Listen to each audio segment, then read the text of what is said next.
Hey, 3 days left. What's up? It's the Culture Detective here, investigating your favorite albums. And today, we're going to talk about the worst albums of 2021. Yay! So, yeah, here we go. Top 15 worst albums of 2021. Now, I have not listened to that many albums in order to make a top 20. So, as per tradition, I will be doing a 15, and that's it. But that being said, though, there are some dishonorable mentions. Mentions that I kind of don't want to include onto the list, but these albums are still kind of bad. Alright, for one, we have the new Eminem album, Music to be Murdered by Side B. Which, I mean, yeah, technically it isn't an album, but it is long enough and large enough, and clearly the recording session for this Side B is after the release of Side A. So, yes, it stands alone as an album, and what do you expect? Eminem's latest project is not very great. The singing is kind of bad, the melodies and the hooks are a little corny and cringy. You know, you can pretty much already guess like what kind of problems exist on this album. And then we have the Kacey Musgraves album, Star Crossed, which is Kacey Musgraves' attempt to popify country to a very sweet and mainstream level, and this album has terrible production and it's also kind of corny from time to time. Alright, Lil Yachty with Michigan Boy Boat. I kind of don't want to put this album on this list because the making of this album is for a good cause. It is to promote these artists from Michigan. But once again, this is a very drab rap album. Drab. It's boring and there's not much going on. And then there's Architects with For Those Who Wish to Exist, which is a very sterile, sort of clean metal album, which of course sounds kind of bad. Alright, anyways, here is the top 15. And number 15, I'm giving it to Justin Bieber's Justice.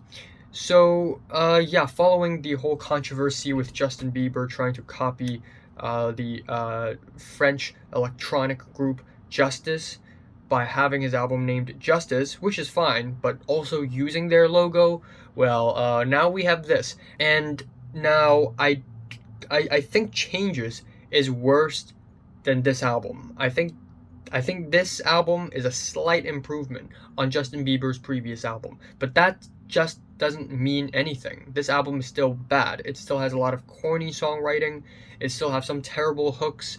It still has some really dumb lyrics that are somewhat questionable, and it's still Justin Bieber being Justin Bieber. And you know, the Justin Bieber hate train has been long gone already. It's been 10 years. But to be 100% honest, this album is legitimately lacking in production and songwriting. Alright, at number 14, we have Young Thug with Punk.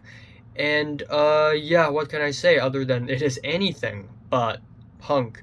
It is basically your average cloud rap, psych rap, whatever, but it's extremely boring is what it is. It's very redundant, very boring, not much going on. Some of the features here are kind of laughable, and it's exactly what you would expect.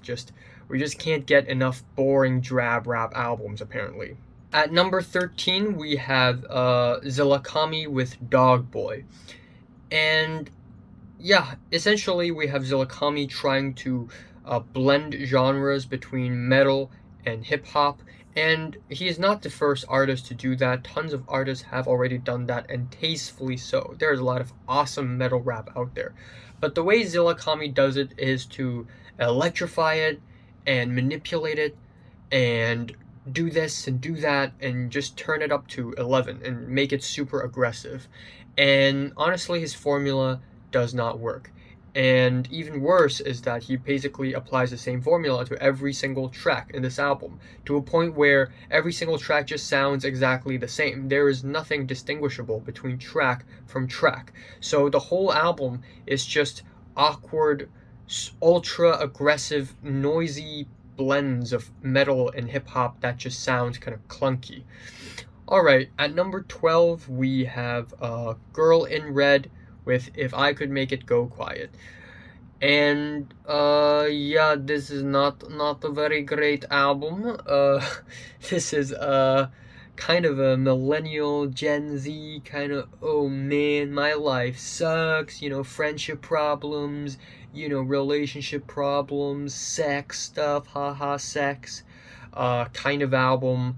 The songwriting is very, very cliche, very, very trite, and some of the tracks here are straight up questionable, like You Stupid Bitch, which I've mentioned in my worst songs video. Check that video out, really cool. Alright, at number 11 we have one of the biggest disappointments of the year, and that is 21 Pilots' Scaled and Icy. Yeah, after 21 Pilots released Trench, I was honestly putting my hopes up high for the next 21 Pilots album. And man, those hopes are all completely gone, because 21 Pilots just followed their best album with probably their worst album. Scaled and Icy is extremely boring and bland, and a lot of the tracks feel like throwaway summer songs that sound like wallpaper.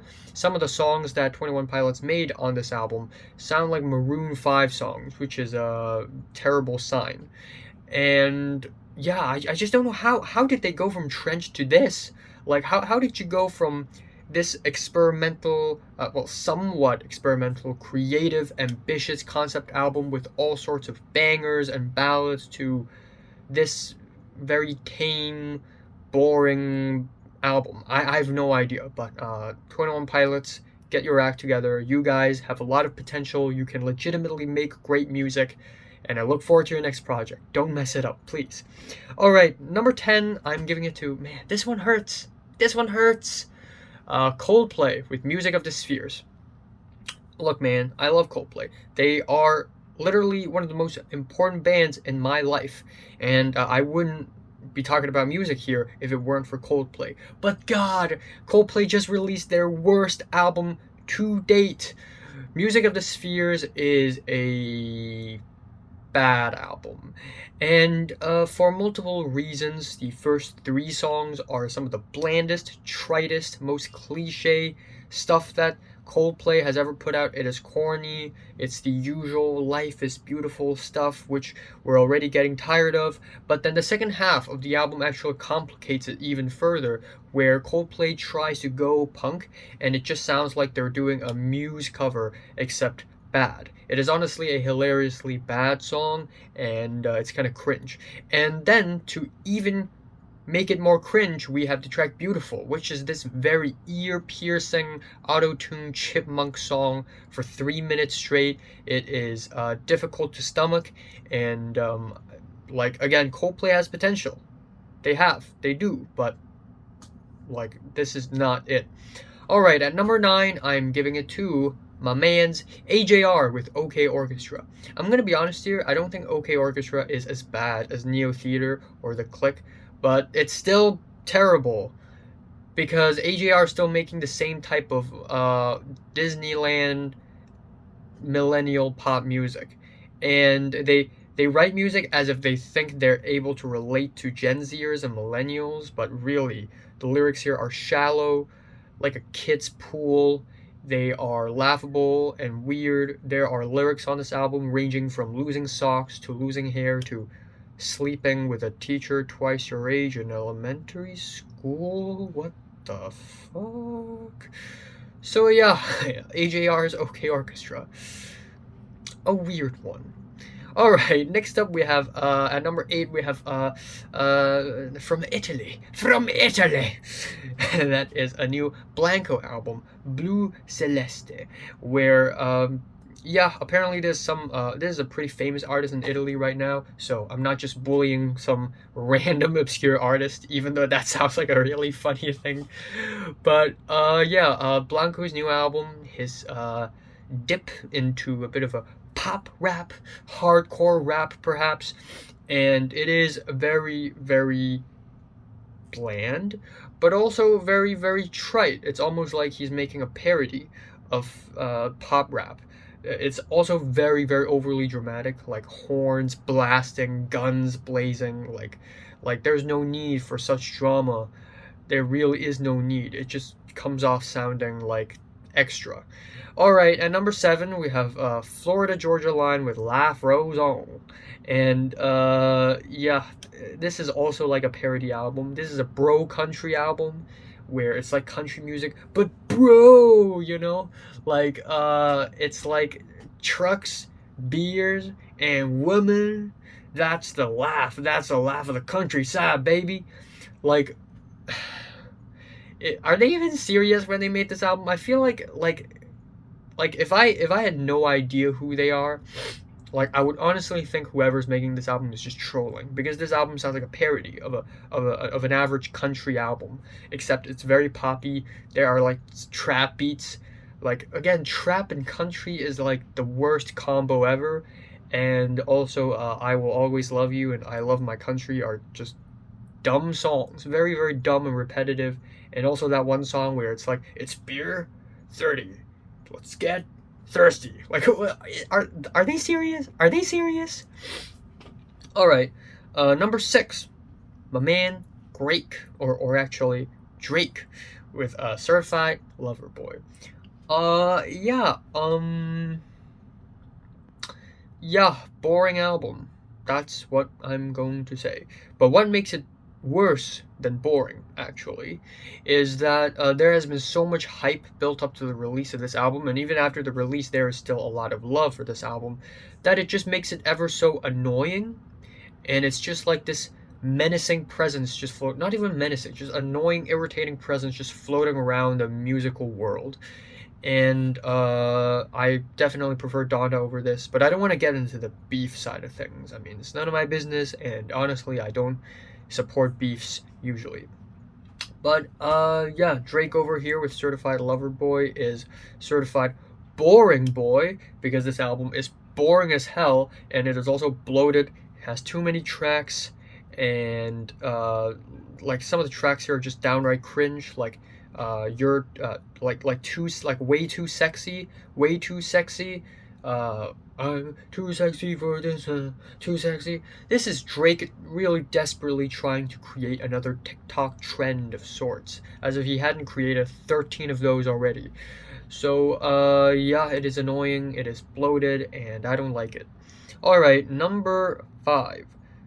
I'm giving it to the favorite British, Ed Sheeran, Equal.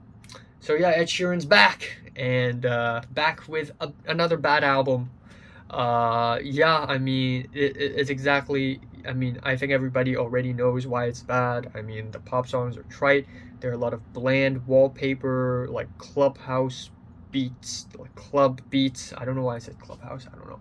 I'm just tired. Leave me alone. On top of that, Ed Sheeran also tries his hands on a couple different things on this album as well. There's one where he, of course, tries on sort of this 80s revivalist style, while he does like a Michael Jackson impression on it, which is really weird. And then there's one where he sort of sings raps again, and it's a mess. It's dumb, and yeah, Ed Sheeran. Not a very sharp dressed man. Alright, at number 4, I'm giving it to Modest Mouse, The Golden Casket. Probably the worst rock album I've heard all year. Oh, actually, I take that back. Second worst rock album of the year. I didn't expect this one to be this bad, but it is pretty, like, terrible. You know, the production is awful. It's like rubbing sandpapers against your eardrums. It's so rough, and it's so, like, and not even in a good, like, punk way. It's just rough for no reason whatsoever. And there are like vocal layers that sounds like a bunch of Grinches singing at the same time. And the songs are really repetitive and redundant and clunky and stiff and annoying because of that. There is just not a lot to talk about. And again, Modest Mouse used to make a lot of great music. I mean, Modest Mouse used to be really, really freaking good. But this album just really underwhelms everyone, and just not a very great achievement. All right, number 3. Yeah, now this is the worst rock album of the year. Imagine Dragons, Mercury Act 1. Now, I don't want to hate on them, because I feel like Imagine Dragons have already received tons of hate. But yeah, I have to be 100% honest with you. Mercury Act 1 is not even that great. I At first I thought maybe I can finally like an Imagine Dragons album. Maybe they're finally gonna release some good music. Nope. Mercury Act 1 is not very great. The songs on this album are somewhere are usually divided between, you know, trite, average, ultra dramatic, kind of cringe Imagine Dragons songs, and then the Kevin MacLeod type beat, haha, life is so easy going, haha, type songs, and then the worst kind on this album are the ones where Dan Reynolds just scream his brains off.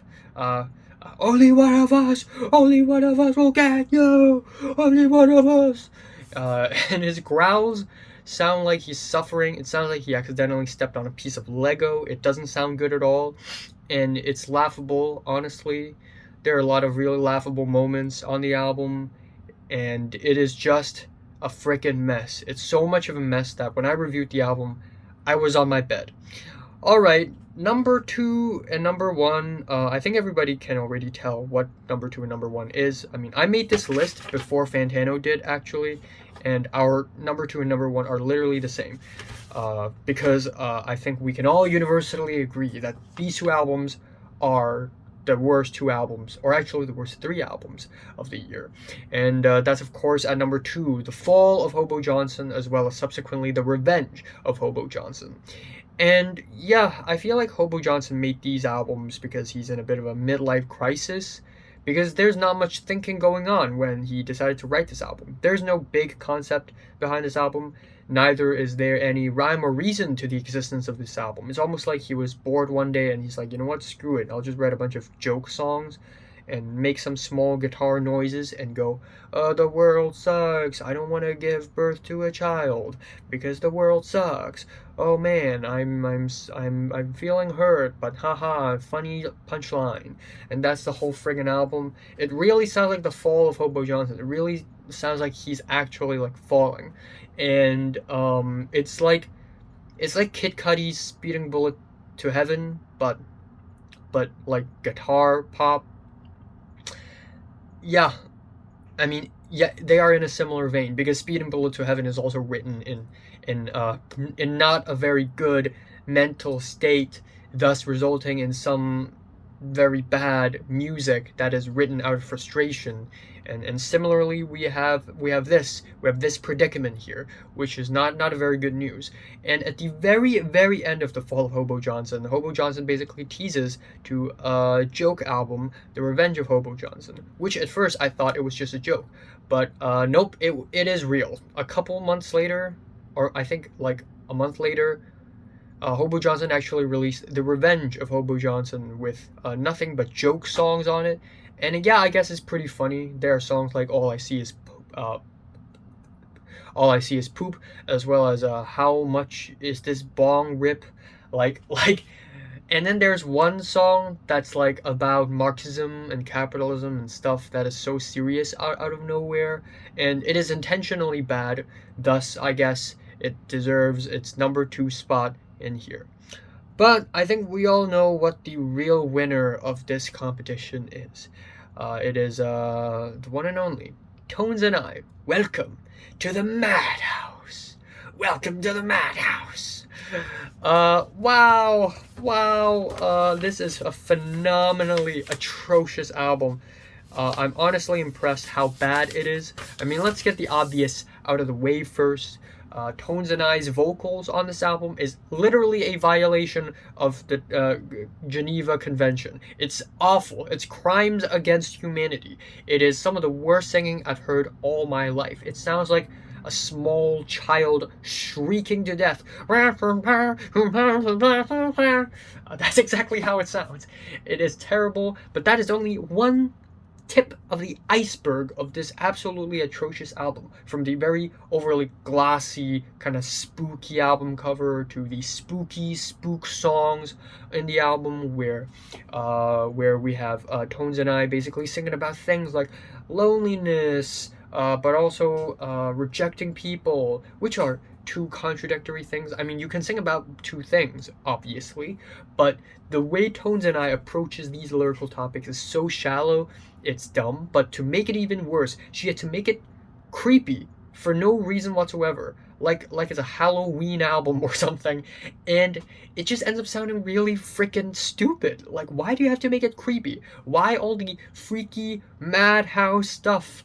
It's like it's cringe. It's really, really cringy, and it also radiates strong I am 14 and this is deep vibes.